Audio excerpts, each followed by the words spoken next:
Hi, this is Sarit Switzer, and welcome to the It Is Taught podcast, a podcast devoted to the teachings of Rabbi Shneur Zalman of Liadi as recorded in his most famous work, the Tanya. My hope for this show is to make these teachings accessible and relatable to the average person, regardless of prior Jewish education or affiliation. The episodes follow the prescribed daily study portions and are meant to serve as practical lessons in how to live your life as your true self and develop an authentic and powerful relationship with your Creator. I have personally experienced the effects the study of this work has had on me, and I'm excited to share what I can of this knowledge with you. So please join me on this journey of learning, self-growth, and connection with your source.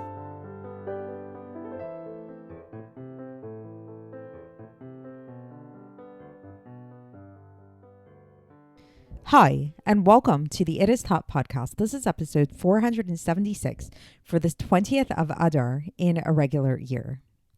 Did you know that the sun, in addition to being the largest, most massive object in our solar system, it also has the strongest gravitational force in our solar system?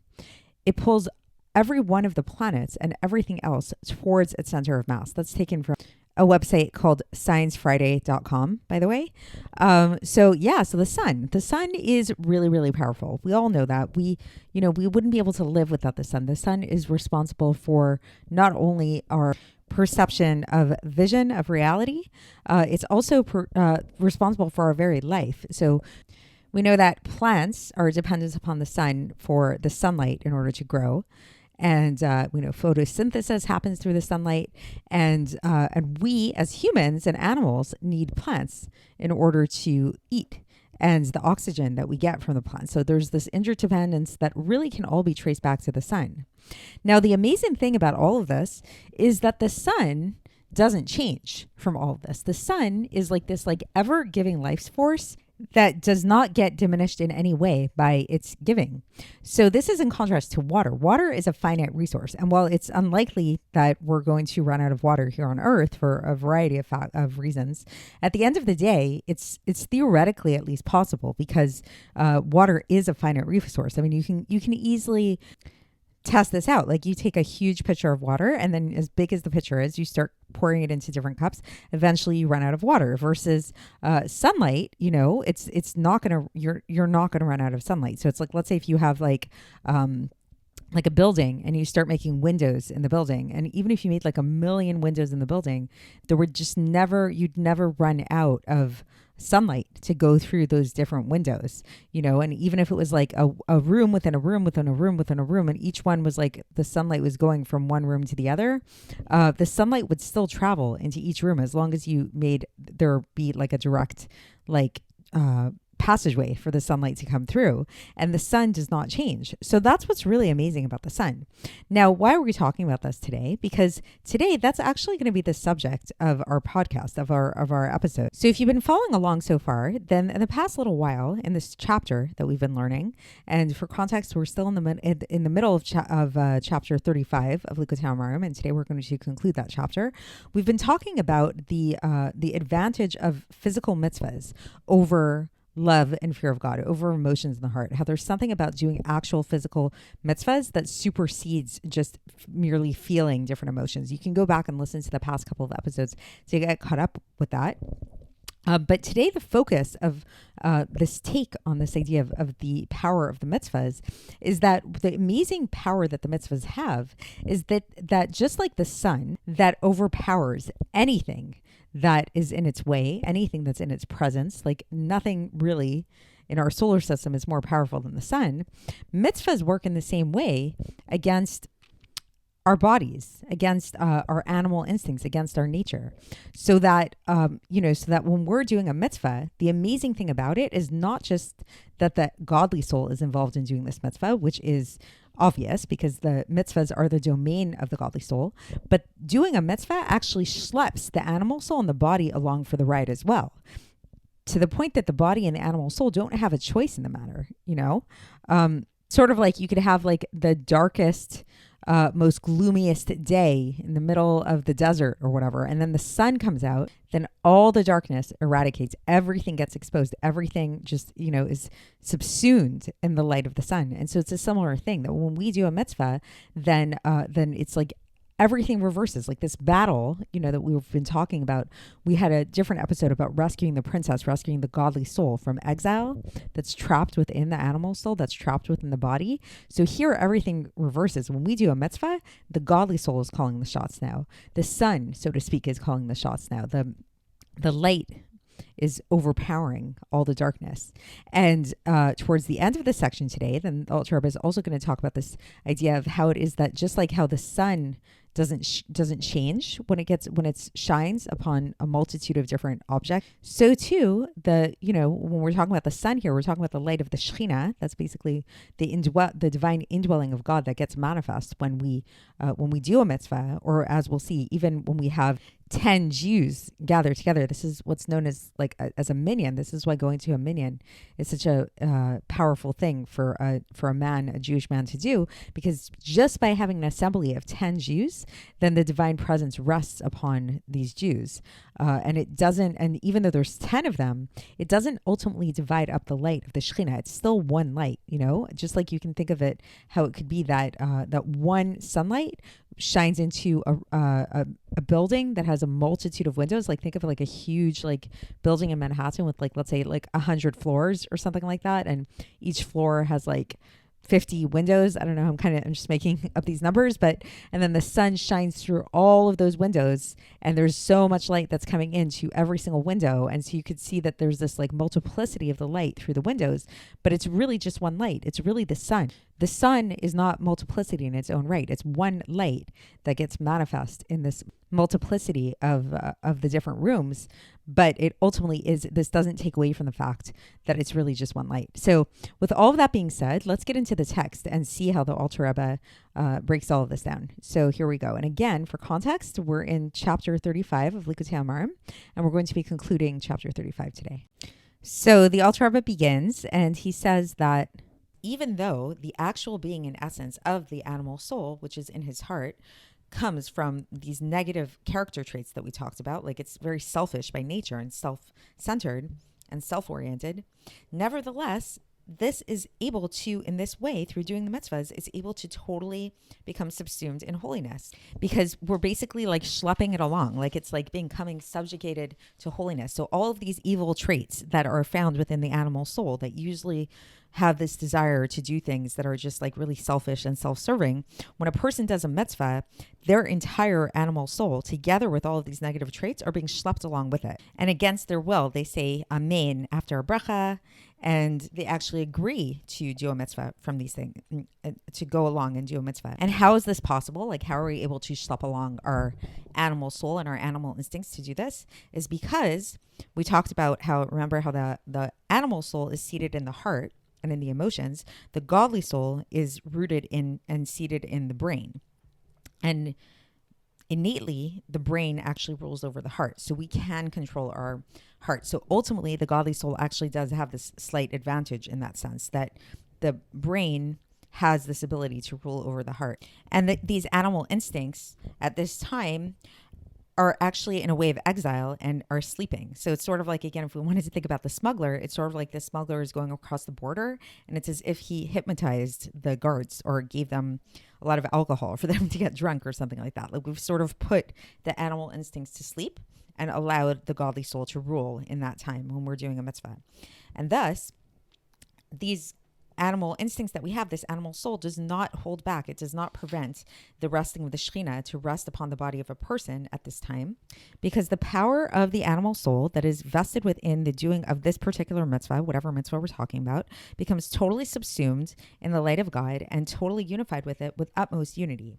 So what do we mean by this? Just to explain it a little bit, is remember, we talked about how another way to think of the animal soul is to think about it as the vitalizing, animating force within the body. So again, without the animal soul, the godly soul would be not able to do anything really, because it's just totally spiritual and it's not able to connect with the physical body. The animal soul is the one that vitalizes the body and causes the body to move and do things. an act in the world.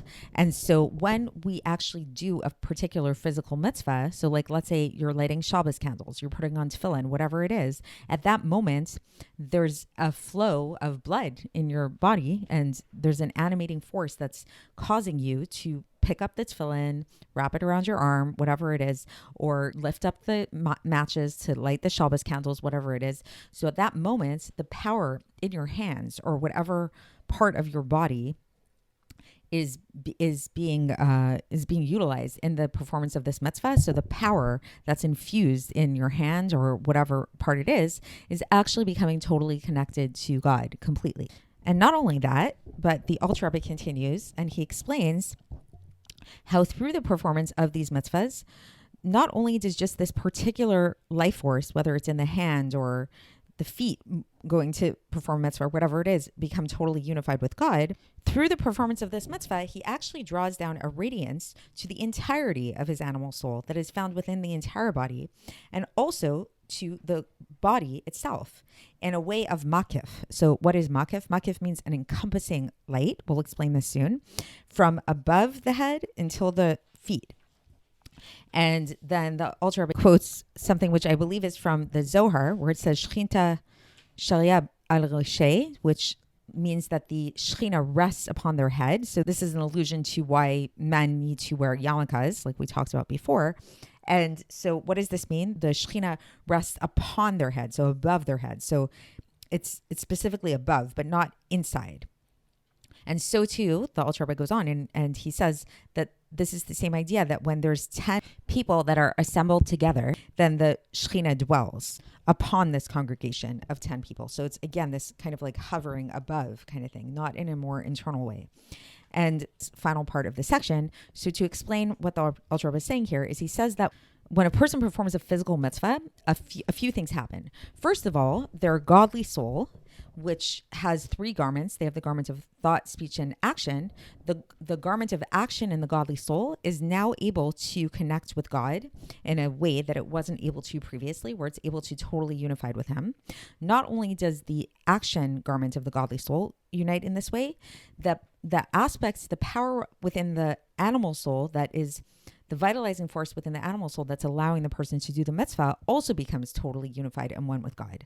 And not only do these 2 aspects become totally unified with God, but then we also have the entirety of the animal soul as well as the physical body of the person, which, while they don't become unified with God in this total internal way, it doing the mitzvah does cause the Shechina to rest above them, so to speak. So to kind of like hover all around them. So they do get this like radiance of the Shechina all around their body and all around the entirety of their animal soul.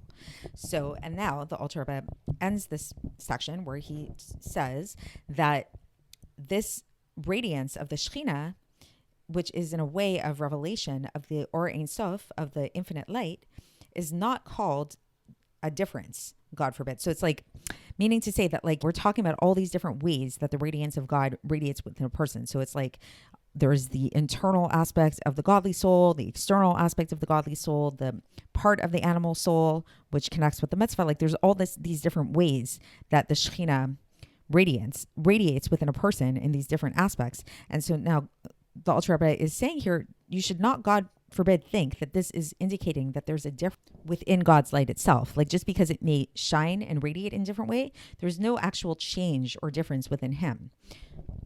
And it's not, there's nothing about it that is like, it's not plurality. God is not plurality. His light is not plurality. So it's not like he radiates in this way and that way. And it's like, there's all different types of facets of godly light.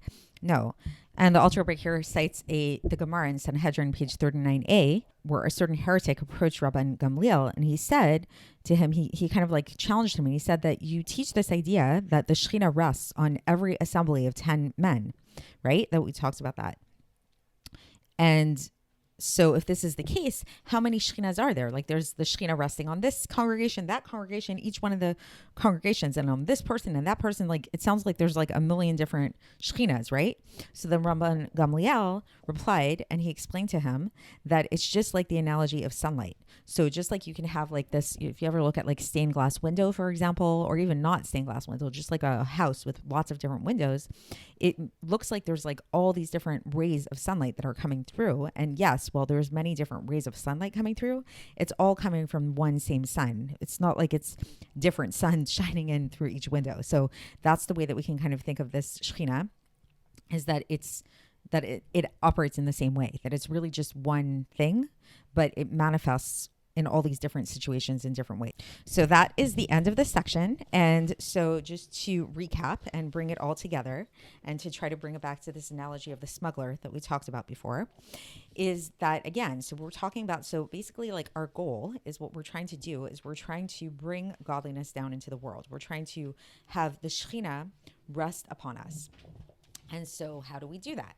So we've talked about this idea that we have the godly soul, we have the animal soul, and we've thought of the godly soul as being more holy, the animal soul as being more selfish and hedonistic and not very holy. And today we kind of learned this new idea that, while yes, it's true that the godly soul is very holy and is totally a part of God, it has some limitations. Limitation number one is the sense that if you take a tzaddik, who is somebody who is totally connected with their godly soul and their whole entire being and essence is like a manifestation of their godly soul, the way that's represented is through their really high level of love and fear of God. And even if somebody has a very profound love and fear of God on such a deep level that this is how they live their life, the very fact of the matter that there is a person who is loving and fearing God demonstrates the limitation of this, because it shows that there is a person who loves. And we know that God ultimately in the truest form is one, is exclusive. He is the only true reality. So the second you have a lover of God, that's like, it's not the true truth of God. So the true truth of God is actually manifest in his mitzvahs, in his commandment, because the mitzvahs of God are a manifestation of his will and wisdom, which are truly unified with him. So it's not enough, basically, on a practical level, to just sit and think about God and develop a very high level of love and fear of him. While those things are great, we actually do need to do physical mitzvahs, which is why even tzaddikim, maybe the most righteous people, need to do physical mitzvahs, because through doing physical mitzvahs, they are able to connect with this more completely unified and all-consuming connection with him. And then we also learned about the fact that another limitation of the godly soul is that it is not physical and it has zero connection with physicality. So we talked about how if a person is sitting and learning Torah, well, they may be connecting with their inner garments of the godly soul, and they may be connecting those to God, namely the garments of thought and speech. The garment of action is not being manifest at that time, and it actually can't be manifest on its own, because the godly soul, again, is just entirely spiritual. So this is where we need the animal soul, and this is where the analogy of the smuggler comes in.